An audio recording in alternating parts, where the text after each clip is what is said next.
Hello friends, welcome to our channel.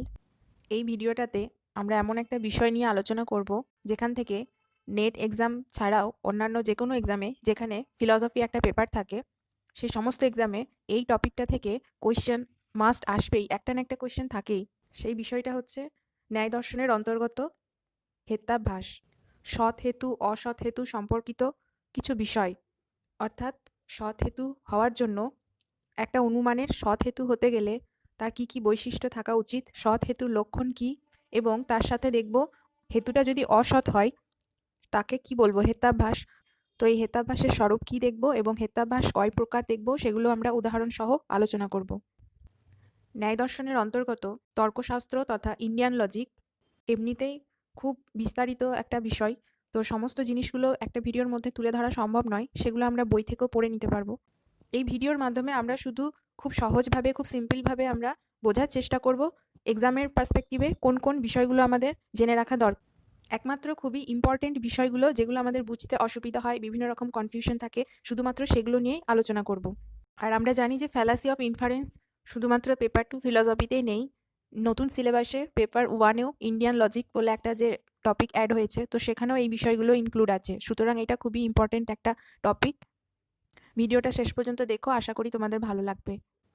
এই ভিডিওটাতে আমরা যে বিষয়গুলো নিয়ে আলোচনা করব সেগুলো হচ্ছে হেত্যাভ্যাসের স্বরূপ, হেত্যাভ্যাসের প্রয়োজনীয়তা, হেত্যাভ্যাসের বিষয়টা কেন এলো, এবং সৎ হেতুর 5টা লক্ষণের কথা বলা হয়েছে সেগুলো কি কি, এবং হেত্যাভ্যাসের প্রকারভেদ। ন্যায় মতে হেতু সৎ এবং অসৎ হতে পারে, তো অসৎ হেতুই হচ্ছে হেত্যাভ্যাস। এবার সৎ হেতু এবং অসৎ হেতু এই দুটিকে আমরা একটা করে এক্সাম্পল দিয়ে দেখে নেব যে সৎ হেতু কোনগুলো এবং অসৎ হেতু কোনগুলো। বন্ধুরা, পক্ষ, সাধ্য এবং হেতু কি সেগুলো তোমরা নিশ্চয়ই জানো, তবু আমি একটু সংক্ষেপে বলে দিচ্ছি। সৎ হেতুতে একটা এক্সাম্পল হচ্ছে পর্বত বর্ণিমান যেহেতু তা ধূমমান। পর্বত বর্ণিমান, পর্বতে আগুন আছে কারণ সেখানে ধোঁয়া আছে বা ধূমো আছে। তো এখানে পক্ষটা হচ্ছে পর্বত, পর্বতটা হচ্ছে এখানে পক্ষ, এবং সাধ্য হচ্ছে বর্ণিমান, বর্ণিমান অর্থাৎ আগুনটা হচ্ছে সাধ্য, এবং ধূমোটা হচ্ছে হেতু। যাকে প্রমাণ করা হয় তাকে বলা হয় সাধ্য। এখানে কাকে প্রমাণ করার চেষ্টা করা হচ্ছে? বর্ণিকে প্রমাণ করার চেষ্টা করা হচ্ছে, তাই বর্ণি হলো সাধ্য। তারপর যেখানে সাধ্যকে প্রমাণ করা হয় তাকে বলা হয় পক্ষ, সেই স্থানটাকে বলা হচ্ছে পক্ষ। পর্বতে আমরা সাধ্যকে প্রমাণ করতে চাইছি, তাই এখানে পর্বতটা হলো পক্ষ। তারপর নেক্সট হচ্ছে যার দ্বারা সাধ্যকে পক্ষে অনুমান করা হয় তাকে বলা হয় হেতু। ধূমোর দ্বারা আমরা কি করছি? সাধ্যকে অর্থাৎ আগুনকে পক্ষে অর্থাৎ পর্বতে অনুমান করছি। পর্বতে ধূমো আছে, তো সেটা দেখে আমরা অনুমান করছি যে তাহলে নিশ্চয়ই পর্বতে আগুনও আছে। এটা হচ্ছে একটা সৎ হেতু। এবার দেখে নেব একটা অসৎ হেতুর এক্সাম্পল।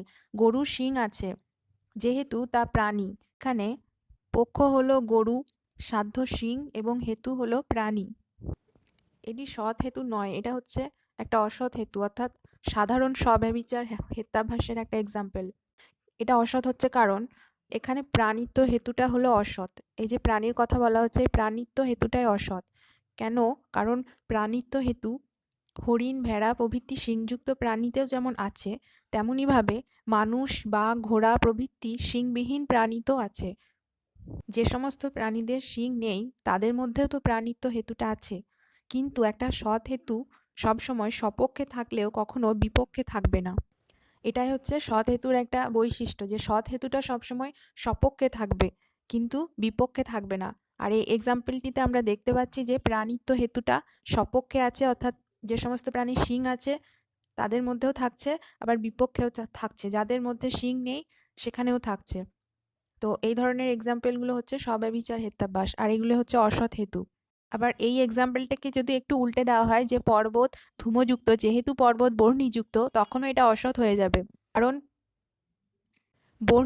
বহ্নিত্ব যে হেতুটা সেটা যেমন পর্বত সপক্ষে থাকছে সেরকম বিপক্ষেও থাকছে। যেমন জ্বলন্ত লৌহ, এখানে কি হচ্ছে, এখানে আগুন থাকছে কিন্তু ধূমো থাকছে না, অর্থাৎ বিপক্ষেও থাকছে বর্ণিত হেতুটা।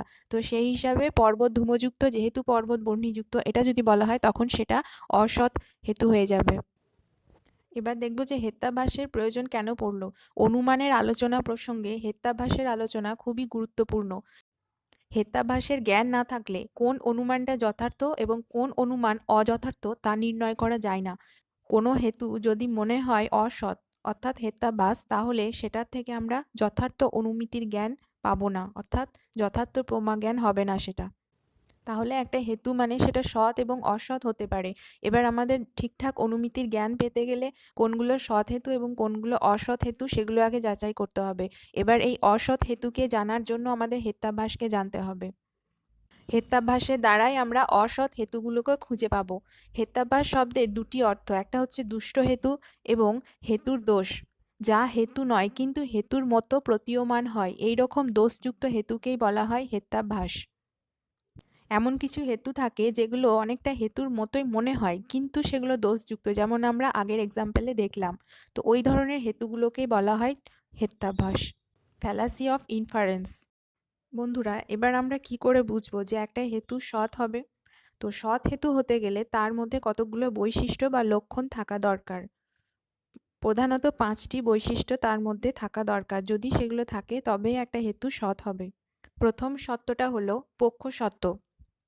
এখানে বলা হচ্ছে যে হেতুটা সবসময় পক্ষের মধ্যে থাকবে।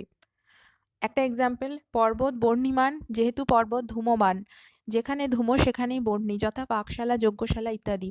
এখানে ধূমো হচ্ছে হেতু এবং পর্বত হলো পক্ষ। এবার এই যে হেতু অর্থাৎ ধূমোটা যদি পক্ষ অর্থাৎ পর্বতে থাকে তবেই সেটা হবে সৎ হেতু। দ্বিতীয় যে সত্য সেটি হলো সপক্ষ সত্য। সপক্ষ সত্যের অর্থ হলো যেসব সদর্থক দৃষ্টান্তে হেতু থাকে সেই সব দৃষ্টান্তে সাধ্যটা অবশ্যই উপস্থিত থাকবে। যেখানে হেতু থাকবে সেখানেই সাধ্য থাকবে। যেমন যেখানে ধোঁয়া থাকে সেখানে আগুনও থাকে। এখানে ধোঁয়া হলো হেতু এবং আগুন হলো সাধ্য। পর্বতে যদি ধোঁয়া থাকে তাহলে পর্বতে আগুনও থাকবে। হেতুর সাধ্যে নিশ্চিত উপস্থিতি হচ্ছে সপক্ষ সত্য। উভয়ের সদর্থক সহচর সম্বন্ধই হলো সপক্ষ সত্য। Presence of middle term in all positive instance. এখানে মিডিল টার্ম বলতে বোঝায় হেতুকে, এবং সাধ্যকে বলা হয় মেজর টার্ম এবং পক্ষকে বলা হয় মাইনর টার্ম। তাহলে সৎ হেতু হওয়ার জন্য প্রথম কি দরকার? প্রথম বলা হলো যে পক্ষ সত্য, অর্থাৎ পক্ষে হেতুটাকে থাকতে হবে। এবং দ্বিতীয়টা কি না, যেখানে হেতু থাকবে সেখানে সাধ্য থাকবে। তাহলে মোট কথা হলো পক্ষ, সাধ্য এবং হেতু একসাথে থাকতে হবে, তবেই সেটা সৎ হেতু হবে। আরও কি কি বৈশিষ্ট্য থাকা দরকার সেগুলো দেখি। তৃতীয়টি হলো বিপক্ষা সত্য। বিপক্ষা সত্য অর্থাৎ বিপক্ষে অসত্য। এটাকে যদি ভেঙে দেখা হয়, বিপক্ষে অসত্য, বিপক্ষে হেতু না থাকাটাই হচ্ছে বিপক্ষা সত্য। বিপক্ষে হেতু থাকবে না, শুধুমাত্র সপক্ষে থাকবে। Absence of middle term. আমরা জানি যে পর্বতে বহ্নি থাকে এবং পর্বতে ধোঁয়া থাকে। পর্বতে ধোঁয়া দেখে আমরা বহ্নির অনুমান করছি, কিন্তু আমরা জানি যে সমুদ্র, হ্রদ, নদীতে বহ্নি থাকে না। জলে বহ্নি বা জলে তো আগুন থাকে না আমরা জানি। তাহলে যেখানে সাধ্য থাকছে না সেখানে হেতুও থাকবে না। জল হচ্ছে পক্ষ, এবং জলের মধ্যে যদি সাধ্য অর্থাৎ আগুন যদি না থাকে তাহলে সেখানে হেতু অর্থাৎ ধোঁয়াও থাকবে না। এখানে বিষয়টাকে নেগেটিভভাবে দেখা হচ্ছে। সাধ্য না থাকলে হেতু থাকবে না, ওটাই হচ্ছে বিপক্ষা সত্য, বিপক্ষে হেতুর না থাকা। হেতুটা যদি সৎ হয়, একটা সৎ হেতু কখনোই বিপক্ষে থাকবে না, সবসময় সপক্ষে থাকবে। তারপর নেক্সট হলো 4 নাম্বার সত্য হলো অবাধি তত্ত্ব, অর্থাৎ বা বলা হয় অবাধিত বিষয়ত্ব। অবাধি তত্ত্ব বা অবাধিত বিষয়ত্ব। এখানে বলা হচ্ছে যে অবাধিত বিষয়ত্বের অর্থ হলো হেতু যেন অন্য কোনো কিছুর দ্বারা বাধিত না হয়, অর্থাৎ অবাধিতের অর্থ হলো অন্য কোনো কিছুর দ্বারা বাধাপ্রাপ্ত না হওয়া। হেতু যাতে অন্য কোনো কিছুর দ্বারা বাধাপ্রাপ্ত না হয় বা মিথ্যা প্রমাণিত না হয়। যেমন একটা এক্সাম্পল হচ্ছে যে যদি বলা হয় আগুন হলো ঠান্ডা, আগুন হলো ঠান্ডা, তাহলে তা আমাদের অভিজ্ঞতার দ্বারা বাধিত বা মিথ্যা প্রমাণিত হয়। মিডিল টার্ম মাস্ট নট এম at contradictory object. Contradictory object এই সমস্ত ওয়ার্ডগুলোই কোয়েশ্চেনের মধ্যে থাকে, তো সেগুলোই কোয়েশ্চেন থেকে এগুলো এখানে তুলে ধরা হয়েছে বোঝার সুবিধার জন্য। তাহলে অবাধি তত্ত্বতে বলা হচ্ছে যে হেতু যেন অন্য কোনো কিছুর দ্বারা বাধাপ্রাপ্ত না হয় বা মিথ্যা প্রমাণিত না হয়। আগুন হচ্ছে ঠান্ডা, তো এটা আমাদের অভিজ্ঞতার দ্বারাই মিথ্যা প্রমাণিত হয়ে যায়, তো এই জন্য এই যে অনুমানটা এটা সৎ হেতু হবে না, এটা অসৎ হেতু হবে। শেষ লক্ষণ তথা 5 নাম্বার যে সত্যটা হচ্ছে সেটা হচ্ছে অসৎ প্রতিপক্ষত্ব। অসৎ প্রতিপক্ষত্বে বলা হচ্ছে যে কোনো প্রতিপক্ষ না থাকাই হচ্ছে অসৎ প্রতিপক্ষত্ব। হেতুর কোনো প্রতিপক্ষ থাকবে না। যার কোনো প্রতিপক্ষ নেই তাকেই বলা হয় অসৎ প্রতিপক্ষ, আর যার মধ্যে প্রতিপক্ষ থাকে তাকে বলা হয় সৎ প্রতিপক্ষ। হেতুকে অবশ্যই সৎ বা নির্দোষ হতে গেলে অসৎ প্রতিপক্ষত্ব সম্পন্ন হতে হবে। যেমন রান্নাঘরে আগুনের অস্তিত্ব প্রমাণিত হয় ধোঁয়ার দ্বারা। রান্নাঘরে আগুনের অস্তিত্বটা প্রমাণিত হচ্ছে হেতু তথা ধোঁয়ার দ্বারা। সাধ্যের অস্তিত্ব প্রমাণ হয় হেতুর দ্বারা, ধোঁয়ার দ্বারা। এখানে ধোঁয়া তথা হেতুর কোনো রকম প্রতিপক্ষ থাকে না, সেই জন্য এই হেতুটাতে অসৎ প্রতিপক্ষত্ব থাকে। Absence of contradicting reasons leading to contradictory conclusion. যে হেতুতে উল্লেখিত এই যে 5টা শর্ত থাকে সেই হেতুটা সৎ হেতু হবে, অর্থাৎ নির্দোষ হেতু হবে। আর হেতু যদি নির্দোষ না হয়ে দোষযুক্ত হয় তাহলে বিভিন্ন প্রকার হেতুর দোষ তথা হেত্যাভ্যাসের উদ্ভব হয়। এখানে এগুলো একটু ইংলিশে দেওয়া হয়েছে, ইংলিশ টার্মগুলো তোমরা চাইলে ভিডিওটা পজ করে দেখে নিতে পারো। এবার আমরা একটু দেখে নেব যে এই যেটা আমরা এখন জানলাম এখান থেকে কি ধরনের কোয়েশ্চেন আসে। একটা দেখো যে সেপ্টেম্বর 2020-তে এই রিসেন্ট এসেছিল একটা প্রশ্ন, which one among the following is not a mark of a সৎ হেতু ইন ন্যায় এপিস্টেমোলজি। এটা রাইট আনসার কি হবে? অপশন 3 বিপক্ষা সত্য। এখানে নট বলা হয়েছে, এই বিষয়গুলো একটু লক্ষ্য রাখা দরকার যে বিপক্ষা সত্য বলা হয়েছে, আলাদা আলাদাভাবে লেখা হয়েছে। বিপক্ষা সত্য অর্থাৎ বিপক্ষেও সৎ হেতুটা থাকবে। তো বিপক্ষা সত্য যদি একসাথে লেখা হতো তাহলে পরে ঠিক ছিল, কিন্তু এখানে আলাদা আলাদাভাবে লেখা হয়েছে। এর অর্থ হচ্ছে যে হেতুটা যদি বিপক্ষেও থাকে তাহলেও সেটা সৎ হেতু হবে, কিন্তু আমরা জানি যে হেতুটা বিপক্ষে থাকলে সৎ হেতু হয় না, কেবলমাত্র সপক্ষে থাকতে হবে। তাই জন্য এখানে রাইট আনসার হবে বিপক্ষা সত্য। আবার একটা বিষয় হচ্ছে যে এখানে বলা হচ্ছে সপক্ষা সত্য, এই বিষয়টা যদি একসাথে লিখে দেওয়া হতো তাহলে সেটার মিনিং হয়ে যেত সপক্ষে অসত্য। এগুলো একটু কনফিউজ করার জন্য এইভাবে দেওয়া হয়। সপক্ষা সত্য যদি দেওয়া হয় তখন সেটা সপক্ষে অসত্য হয়ে যাবে, তো সেক্ষেত্রে ওইটা রং হয়ে যাবে। আবার একটা প্রশ্ন এসেছিল নেট ডিসেম্বর 2018-এ, which one among the following is not a characteristic of a সৎ হেতু। সৎ হেতুর ক্যারেক্টারিস্টিক নয় কোনটা? অপশন সি পক্ষতা। বাকি সবগুলোই হচ্ছে সৎ হেতুর ক্যারেক্টারিস্টিক, শুধুমাত্র এই পক্ষতাটা নয়। তো এই ধরনের প্রশ্নগুলো এখান থেকে আসে। পরে আমরা প্রিভিয়াস ইয়ার কোয়েশ্চেন আলোচনার সময় আরও কিছু এই ধরনের এক্সাম্পল দেখতে পাবো। ন্যায় মতে হেতু 3 প্রকার, কেবল অন্বয়ী, কেবল ব্যতিরেকী এবং অন্বয়ী ব্যতিরেকী। এই হেতুর প্রকারগুলি নিয়ে যদি তোমরা চাও একটা সেপারেট ভিডিও তাহলে আমাকে কমেন্ট করে জানিও। এই বিষয়ে এখানে খুব একটা ডিটেলে আলোচনা করছি না।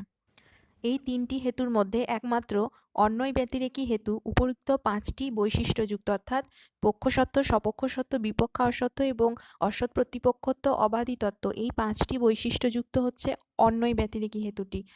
আর কেবল অন্বয়ীতে বিপক্ষা সত্য থাকে না এবং কেবল ব্যতিরেকীতে সপক্ষ সত্য থাকে না।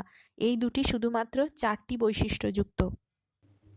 কোনো হেতুতে সৎ হেতুর 5টি লক্ষণের যে কোনো একটার অভাব থাকলে ওই হেতুকে বলা হবে হেত্যাভ্যাস। 5 টাইপস অফ হেত্যাভ্যাস।